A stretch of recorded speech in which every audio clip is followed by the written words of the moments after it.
Market का trend समझना एक ट्रेडर के लिए सबसे ज़्यादा इम्पॉर्टेंट होता है।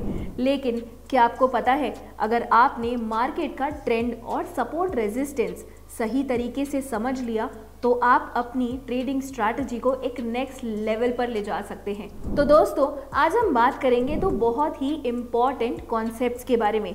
First is trends and trend lines and second is support and resistance. ये कॉन्सेप्ट्स आपको मार्केट का डायरेक्शन समझने में हेल्प करेंगे, जिससे आप अपने बाइंग या फिर सेलिंग डिसीजंस को और भी कॉन्फिडेंटली ले सकते हैं। Myself CA Simran Bakhtiyar and I welcome you all to the third episode of our technical analysis series with Angel One, जहां हम स्टॉक मार्केट का बेसिक्स टू एडवांस कवर करेंगे। तो चलिए आज के इस एपिसोड को शुरू करते हैं। सबसे पहले बात करते हैं ट्रेंड्स की। आपको पता है मार्केट 3 तरह के ट्रेंड्स फॉलो करता है। फर्स्ट इज अप ट्रेंड, यानी कि ऊपर की तरफ जाने वाला ट्रेंड। जब प्राइस इस तरीके से कंसिस्टेंटली ऊपर जा रहा है तो हम इसे अप ट्रेंड कहते हैं। इसमें हायर हाईज और हायर लोज बनते हैं, यानी हर नेक्स्ट हाई पिछले हाई से ऊपर होता है और हर नेक्स्ट लो पिछले लो से ऊपर होता है। Now coming to second, that is down trend, यानी कि नीचे जाने वाला ट्रेंड। इसके अपोजिट जब स्टॉक का प्राइस नीचे गिर रहा हो तो हम उसे डाउन ट्रेंड कहते हैं। इसमें lower lows and lower highs बनते हैं, हर नेक्स्ट लो पिछले लो से नीचे होता है। Now third is sideways trend.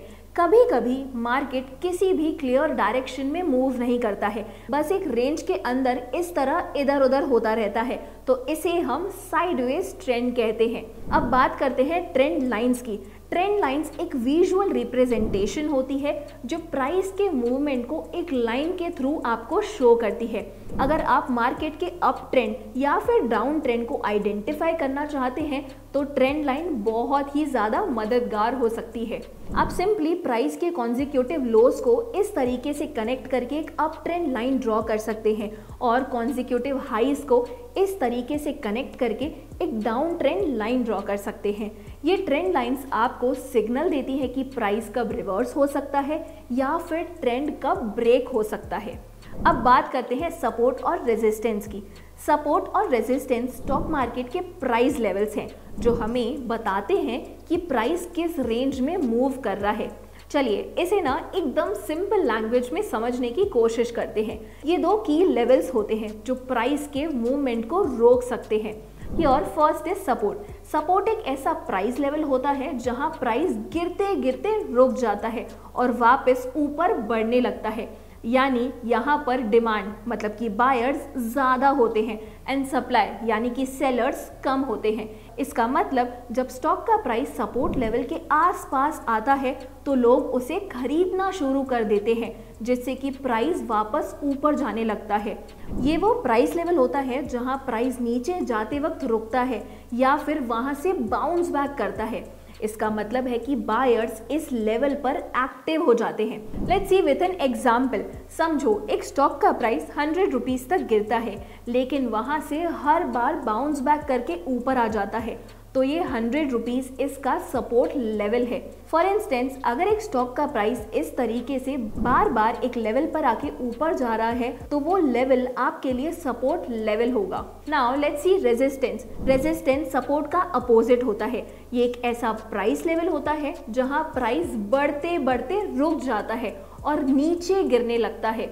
इस जगह पे सप्लाई यानी कि सेलर्स ज़्यादा होते हैं एंड डिमांड यानी कि बायर्स कम हो जाते हैं। जब स्टॉक का प्राइस रेजिस्टेंस के पास पहुंचता है तो लोग बेचना शुरू कर देते हैं, जिससे कि प्राइस नीचे आने लगता है। ये वो लेवल होता है जहां पर प्राइस ऊपर जाते वक्त रुक जाता है या फिर वहां से नीचे आने लगता है, क्योंकि सेलर ज़्यादा एक्टिव हो जाते हैं एंड स्टॉक को बेचने लगते हैं। Let's take an example. अगर एक स्टॉक का प्राइस 150 रुपीज़ तक बढ़ता है और हर बार वहां से नीचे गिरता है तो इस स्टॉक का 150 रुपीज़ रेजिस्टेंस लेवल है। फॉर इंस्टेंस, अगर एक स्टॉक का प्राइस इस तरीके से बार बार एक लेवल पर आके नीचे गिर रहा है तो वो आपके लिए उस स्टॉक का रेजिस्टेंस लेवल होगा। ये सब जानने के बाद अब सवाल ये आता है कि ये ट्रेंड्स एंड ट्रेंड लाइंस और सपोर्ट एंड रेजिस्टेंस का यूज़ कैसे करते हैं। दोस्तों, जब आप ट्रेंड लाइंस और सपोर्ट रेजिस्टेंस लेवल्स को आइडेंटिफाई कर लेते हैं तो आपको एंट्री एंड एग्जिट पॉइंट्स का अंदाज़ा लग जाता है। अगर आपको सपोर्ट के पास बाइंग अपॉर्चुनिटी मिलती है तो आप उसे बाइंग सिग्नल समझ सकते हैं। अगर एक स्टॉक का प्राइस कंसिस्टेंटली रेजिस्टेंस के पास है तो आप सेल या फिर अपना प्रॉफिट बुक कर सकते हैं। ट्रेंड लाइन ब्रेक होने पर भी रिवर्सल या फिर ब्रेकआउट का सिग्नल मिलता है। चलिए इसके लिए एक एग्जांपल लेते हैं।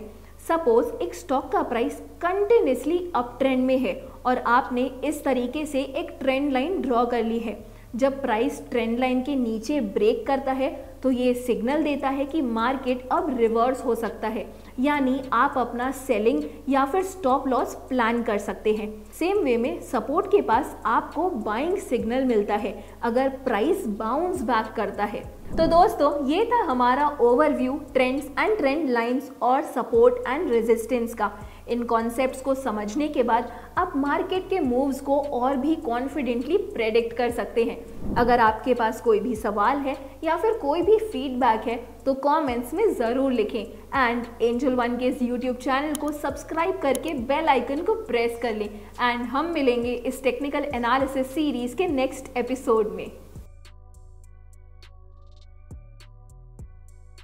Investments in securities market are subject to market risks. Read all the related documents carefully before investing.